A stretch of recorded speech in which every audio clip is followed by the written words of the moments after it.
Hello, my dear students. Welcome you all to Sri Jain, the Rank Zone classes. I'm your mentor and your friend for the subject biology, and I will be taking the zoology part, that is animal science. My dear students, in the previous lecture, we discussed about the parts of human respiratory tract, the upper respiratory tract, the lower respiratory tract. We discussed about the larynx and all the laryngeal cartilages. Now, I'm going to start with types of respiration, and we will discuss further more topics today. So now coming to types of respiration, the types of respirations are broadly classified into aerobic and anaerobic. Anaerobic respiration, first we are going to discuss.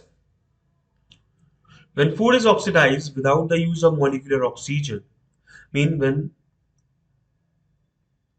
lack of oxygen, molecular oxygen, it is called anaerobic respiration. The organism undergoing this type of respiration is termed as anaerobes. So whenever food is oxidized in the absence of molecular oxygen, it is called anaerobic respiration. The organism undergoing this type of respiration is known as what? Anaerobes. Examples are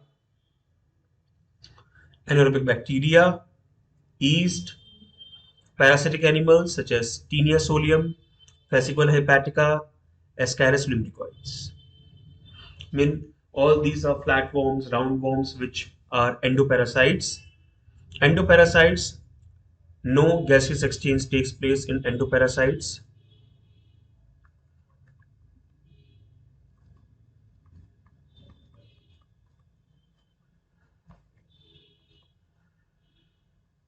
Takes place. In microorganism, this respiration is termed as fermentation. When this type of respiration, anaerobic respiration, takes place in microorganism, then it is known as what? Fermentation. And is termed after the name of the product they form, such as alcoholic fermentation, lactic acid fermentation. Alcoholic fermentation when they are making alcohol as a main product, lactic acid fermentation when they are making lactic acid as a main product. Alcoholic fermentation occurs in yeast where they oxidize glucose to ethyl alcohol and carbon dioxide. So yeast, they are the major fermenters, alcoholic fermenters. They oxidize glucose to ethyl alcohol and CO2 gas. This is the reaction C6H12O6 glucose undergoes alcoholic fermentation in the presence of yeast to form ethyl alcohol CO2 gas along with the liberation of energy. But the energy which is liberated is very less. Less amount of energy is liberated.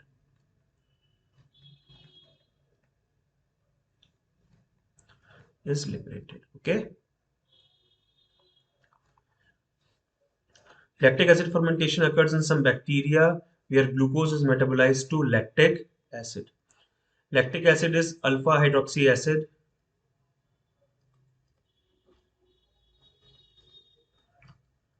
It is used as a beverage along with alcohols. Okay. Now, so anaerobic respiration mainly includes the fermenters. Especially the fermenters are of two types, depending upon the products they are forming: alcoholic fermenters and lactic acid fermenters. Okay. Anaerobes, they are basically, mean, we can count the examples on our fingertips. That endoparasites, they are anaerobes. Microorganisms, they are anaerobes. Okay.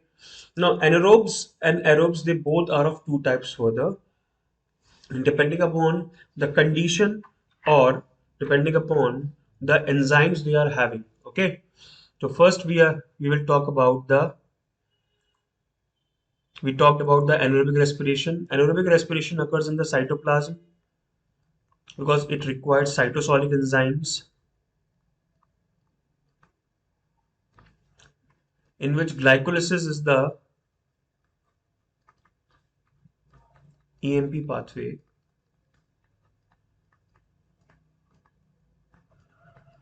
is present and provide less energy. Around 2 ATP molecules are formed in anaerobic respiration. Aerobic respiration In muscles and erythrocytes as well, glucose is metabolized to form lactic acid, which enters the blood and reaches the liver, where it is converted to glycogen aerobically for the further reuse. Accumulation of lactic acid in muscles causes fatigue. The conversion of lactic acid, the muscular lactic acid, into the glycogen is related to Core's cycle. We will be talking about Core's cycle when we will discuss about the locomotion or when we discuss about the in this chapter only. Okay, aerobic respiration. When oxygen is used for the oxidation of food, it is termed as aerobic respiration. When oxygen is used for the oxidation of food, then it is known as what? Aerobic respiration. Okay, and the organism undergoing this process is termed as aerobes. Organisms which are undergoing this process are termed as aerobes. It is a high energy yielding process. It is a high energy yielding process and it is of two types. Direct respiration. It is the exchange of environmental molecular oxygen with the CO2 of the body cells without any special respiratory organ and blood. It is found in aerobic bacteria, protistans, plants, sponges, coelenterata, flatworms, roundworms, and mostly arthropods. Direct respiration is the exchange of environmental molecular oxygen with the carbon dioxide of the body cells without any special respiratory organ and blood. There is no requirement of special respiratory organ. There is no requirement of respiratory pigment like blood. It is found in aerobic bacteria, protistans, plants, sponges, coelentratans, platforms, roundworms, and mostly arthropods, in which the direct respiration takes place. Okay. Now, indirect respiration.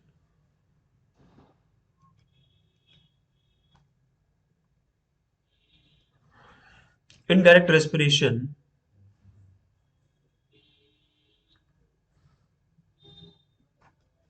In this, exchange of gases takes place through special respiratory organs such as skin,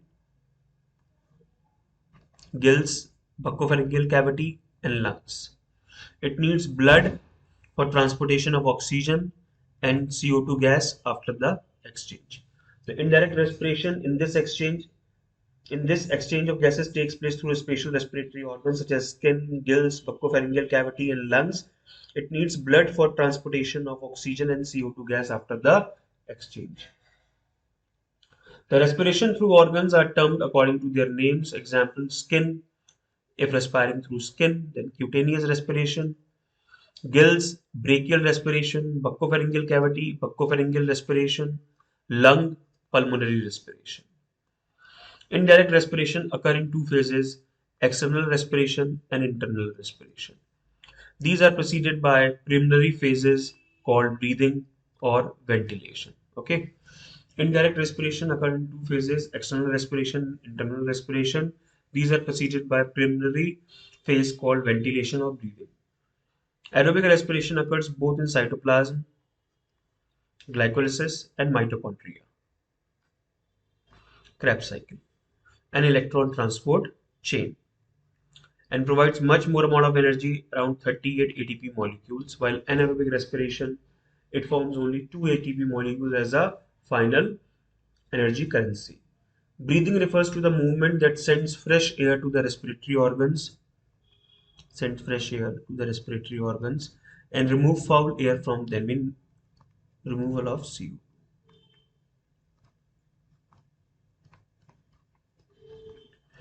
External respiration, it is intake of oxygen by blood from air or water in the respiratory organs and elimination of CO2. External respiration is the intake of oxygen by the blood from air or water in the respiratory organs and elimination of CO2. Okay. Internal respiration is a four process: uptake of oxygen by the tissue cells from blood by a blood tissue, oxidation of food in the tissue cells by the action of oxidizing enzymes, producing more CO2, water, and energy. This is called cellular respiration. Storage of energy from oxidation in the form of phosphate bonds or high energy bonds. High energy bonds. of ATP, release of CO2 by tissue cells into the blood by tissue fluid. Okay, so it is the uptake of oxygen by tissue cells from blood via blood tissue, oxidation of food in the tissue cells by the action of oxidizing enzymes producing carbon dioxide, water, and energy. This is also termed as cellular respiration. Storage of energy from the oxidation in the form of high energy phosphate bonds. Release of carbon dioxide by tissue cells into the blood via tissue fluid. So direct respiration, indirect respiration, direct respiration, there is no requirement of respiratory organ, there is no requirement of respiratory pigment.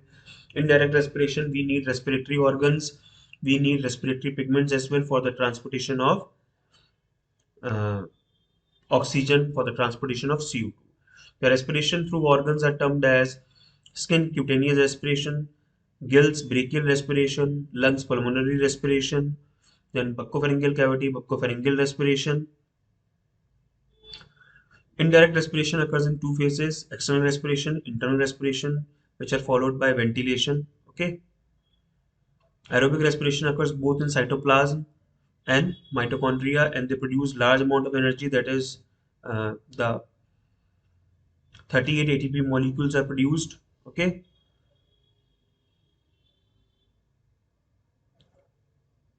now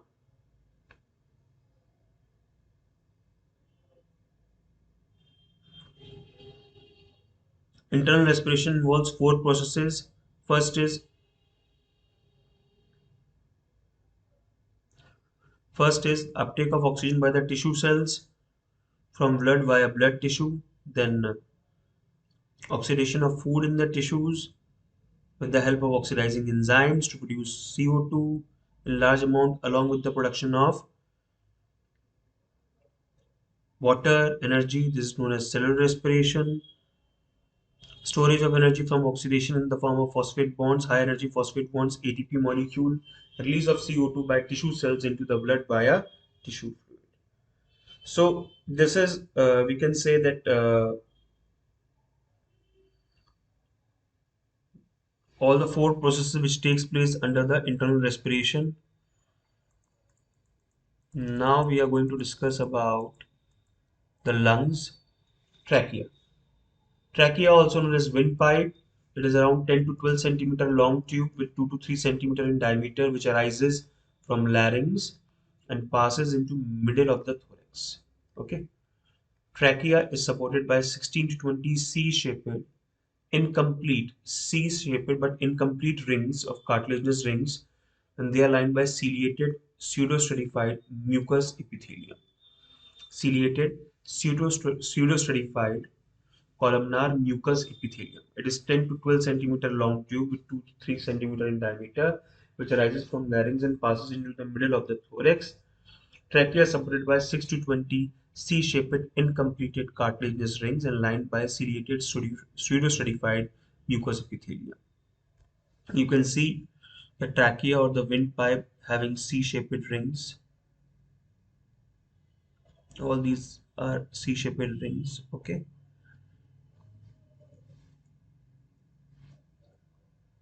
These C-shaped rings made up of hyaline cartilage.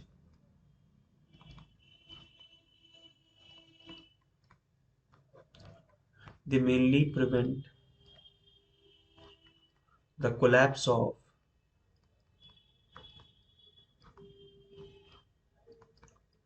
trachea as they prevent the complete exflow of air. So because of the C-shaped rings trachea, it maintains its position. It prevents the collapse of trachea, the C-shaped rings. Because of these C-shaped rings, the air somewhat, we can say, the residual air, it remains in the airway passage, airway tract, lower respiratory tract to maintain the shape of the trachea. Understood? Now you can see the trachea. Okay, this trachea is basically the trachea. It starts at the level of the front portion of trachea. or the anterior portion of the trachea is guarded by sternum. Okay, at the level of T5 thoracic vertebrae,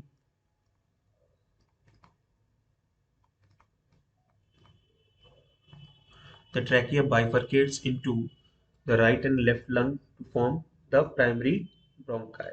Okay, bronchi. Bronchi, the trachea divides into the right and left primary bronchi. Left bronchus is around 5 centimeter long, while right bronchus is around 2.5 centimeter long, I mean just half. Right bronchus almost directly enters the right lung. Infection of right lung is more common due to this. Okay, as the right bronchi directly enters the right lung, so the contaminants, the pathogens, they can directly reach to the right lungs, and that is why infection of right lung is more common than the left lung. Inside the lung, the primary bronchus divides to form secondary bronchi into segmental bronchi, and later into bronchioles.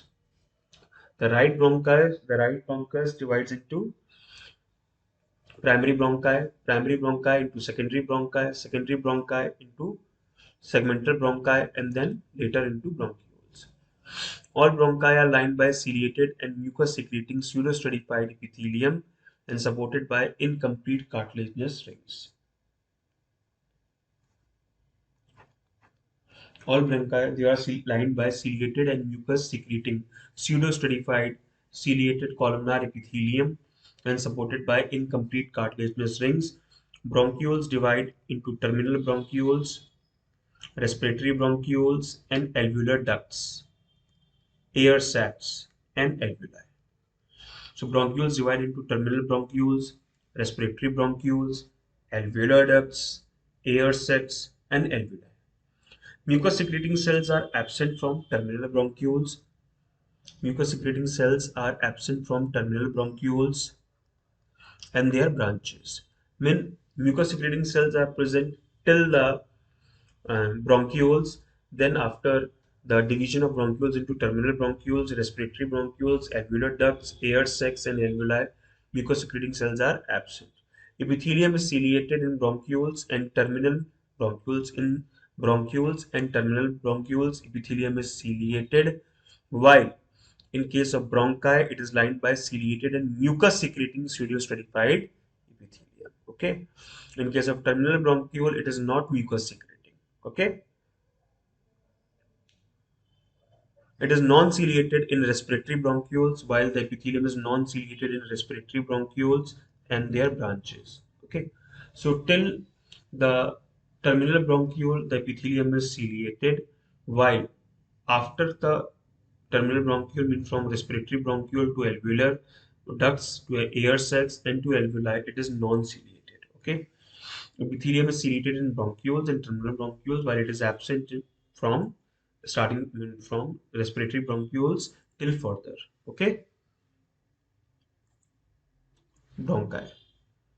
Now you can see the bronchi here: primary bronchi, secondary bronchi, tertiary bronchi. These are the bronchioles, right and left main primary bronchi, trachea and major bronchi of the lungs. Okay, annular or intercartilaginous ligaments are present. Annular or intercartilaginous ligaments. There is a presence of connective tissue sheath, cricoid and thyroid cartilage. This is larynx, median cricoid ligament. Now, the bronchus, upper lobe bronchus. This is the upper lobe A1, A2, A3. Okay, like B1, B2, B3 is the upper lobe. Middle lobe is B4, B5, B6. This is the middle lobe, and B7, B8, B9, B10 lower lobes. These are the lower lobes. Okay, these are there in the right and left. In the left part, it is upper lobes, upper lobe of the bronchi, upper lobe of the bronchi. Superior division of bronchus, lingular branches to lingula, to upper lobe, to lingula, to lower lobe, two lower lobes. Okay. Now you can see the respiratory system. This is the normal airway passage. This is the asthmatic. In case of asthmatic person, the bronchioles or the bronchitis inflammation is done. And in case of COPD or other diseases, it is highly inflamed. Okay, this high inflammation prevents the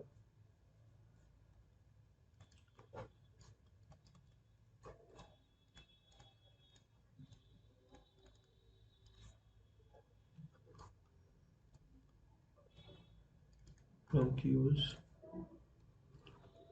leads to overproduction of mucus,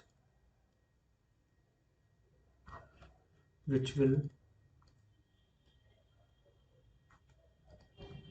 which leads to clogging of airway passage.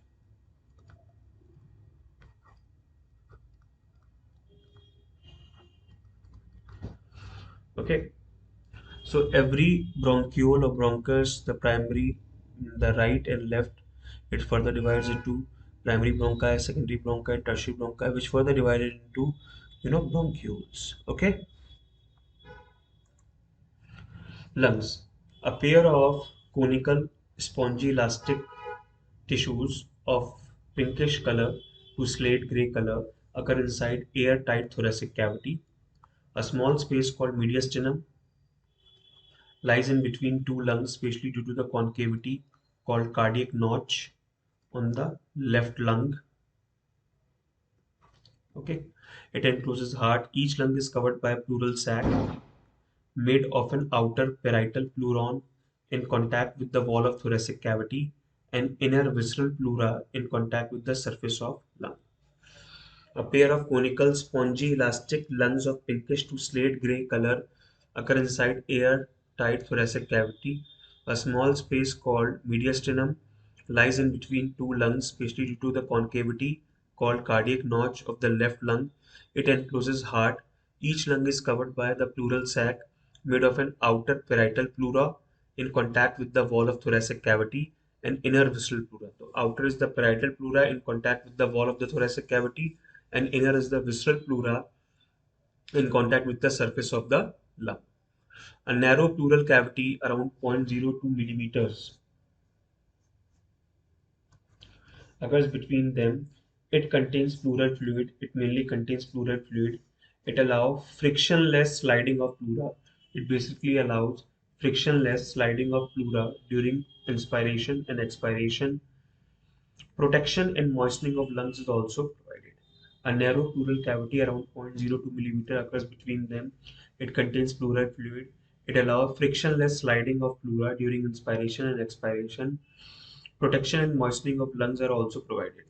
Pleurisy is the painful infection involving inflammation of pleura and overproduction of pleural fluid. So outer is parietal pleura,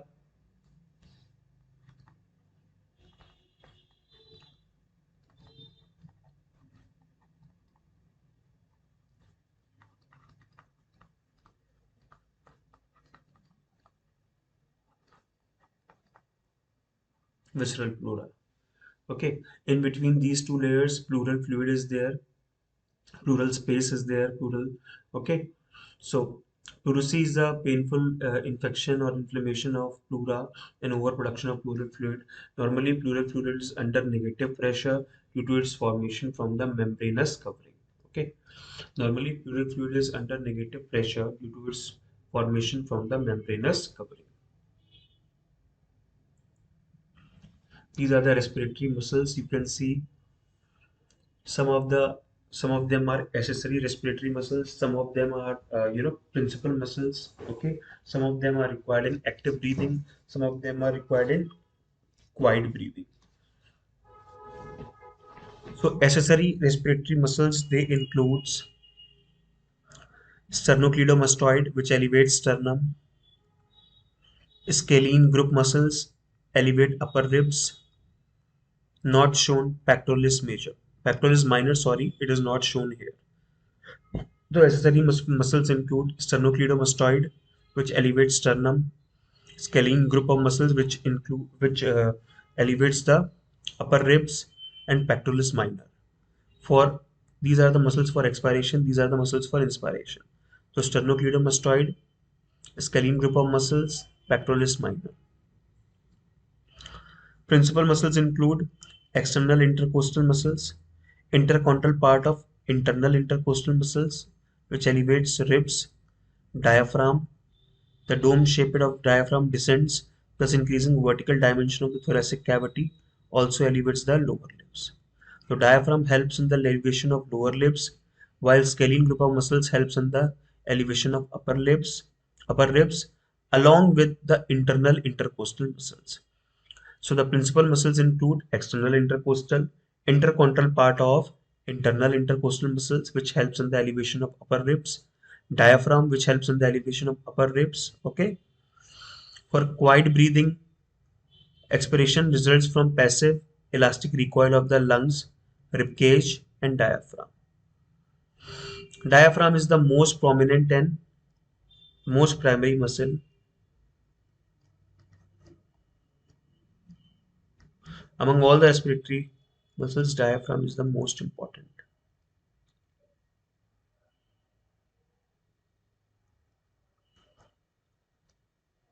muscle. Active breathing. Internal intercostal muscles except intercostal part pull ribs down. Abdominals pulls rib down. Compress abdominal content through pushing diaphragm up. Quadratus lumbrum pulls ribs down. So for pulling the ribs down, internal intercostal muscles except the intercostal part, abdominal muscles, and quadratus lumbrum.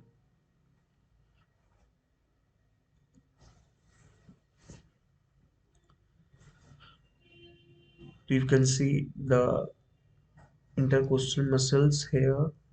This is parietal pleura, this is visceral pleura, this is pleural cavity, this is pleural sac. Okay, pleural sac. This is diaphragm. These are the chest muscles, rib cage, sternum, thoracic vertebrae, connective tissue, intercostal muscles. Okay. Left lung is slightly narrower and longer than the right one. Right lung has three lobes: right superior, right middle, and right inferior. So right lung, three lobes: right superior, right middle, and right inferior. Left lung is slightly narrower and longer than the right one. Left lung has two lobes: left superior and left inferior. It contains a cardiac notch in the anteromedian region for accommodating heart. Left lung, two lobes. Okay. Each lobe is divided internally into segments and segments into lobules. Each lobule receives a terminal bronchiole. Each lobe is divided into internally into segments and segment into lobules, and each lobule receives a terminal bronchiole. Terminal bronchiole produces a few respiratory bronchioles, produces a few respiratory bronchioles.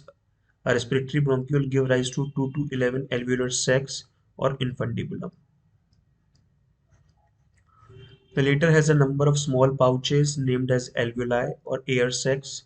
Number of alveoli in human pulmonary system is 300 to 400 million with a surface area of 100 meters square.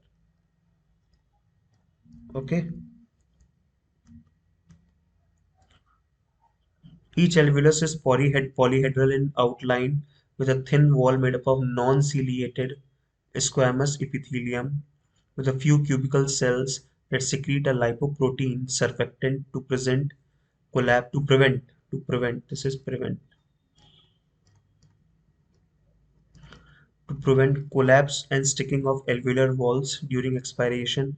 Lifespan of epithelial cells is about 3 weeks, so that alveolar wall is being continuously replaced. Blood capillaries occur on the surface of alveoli for gaseous exchange. Each alveoli is polyhedral in outline with a thin wall made up of non-ciliated squamous epithelium with a few cubical cells that secrete a lipoprotein surfactant known as palmitoyl phosphate. This is a surfactant to prevent collapse and sticking of alveolar walls during expiration. Lifespan of epithelial cells is about 3 weeks, so that the alveolar walls being constantly replaced, blood capillaries occur on the surface of alveoli for gaseous exchange. So around 300 to 400 million alveoli are present with a surface area of 100 meters square, which increases the surface area maximally for gaseous exchange. Terminal bronchiole produces a few respiratory bronchiole. Okay, these few respiratory bronchioles, they help in the airway passage, conduction of airway passage. Okay, left lung 2 lobes, right lung 3 lobes, right superior, right middle, and right inferior. Diaphragm. Diaphragm is the membranous musculo-tendinous partition between the thorax and the abdomen. It basically separates the thoracic and abdominal cavities.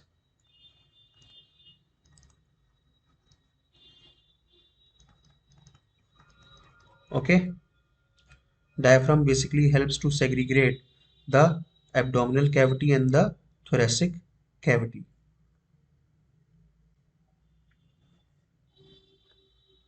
Normally it is convex with convexity towards the thorax. It is convex with the convexity towards the thorax. Okay, muscles. Phrenic muscles attach diaphragm to ribs and vertebral column. Phrenic muscles help to attach diaphragm to ribs and vertebral column. Contraction of muscles straighten the diaphragm to increase the thoracic cavity. The muscles get contracted to straighten the diaphragm to increase the thoracic cavity. Intercostal muscles, they are external intercostal, internal intercostal, external oblique muscles, internal oblique muscles. External intercostal muscles, internal intercostal muscles, external oblique muscles, internal oblique muscles. So these are intercostal muscles. Okay. So phrenic muscles help to attach diaphragm to ribs and vertebral column. Contraction of muscles straighten the diaphragm to increase the thoracic cavity. Intercostal muscles, these are external, internal intercostal, external oblique, internal oblique. Abdominal muscles, relaxation allows compression of abdominal organs. When diaphragm straightens, contraction presses the abdominal viscera against diaphragm to bulge it more upwardly for expiration. So abdominal muscles mainly help in the expiration. Their relaxation allows compression of abdominal organs when diaphragm straightens, and the contraction presses the abdominal viscera against diaphragm to bulge it more upwardly for expiration. Mechanism of breathing inspiration. Breathing in, breathing out. In breathing in inspiration, chest it expands. Okay, ribs it comes forward and upwards. Sternum it comes forward and upward.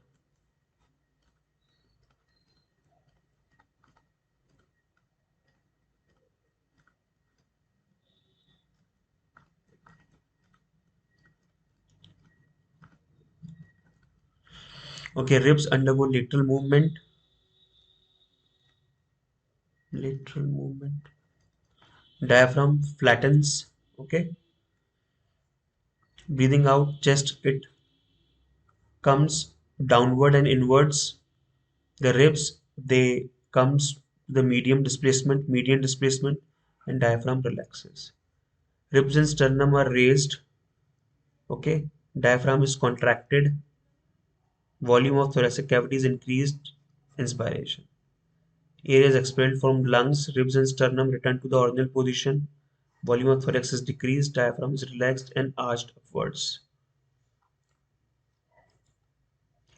This is the mechanism of breathing. Although mechanism of breathing, role of every muscle I will be telling you in the coming video. Till bye bye. Take care. Stay safe, everyone. Stay healthy. Okay. I hope the diaphragm and the name of the muscles are very clear. Okay. Bye bye. Take care, everyone. Stay safe.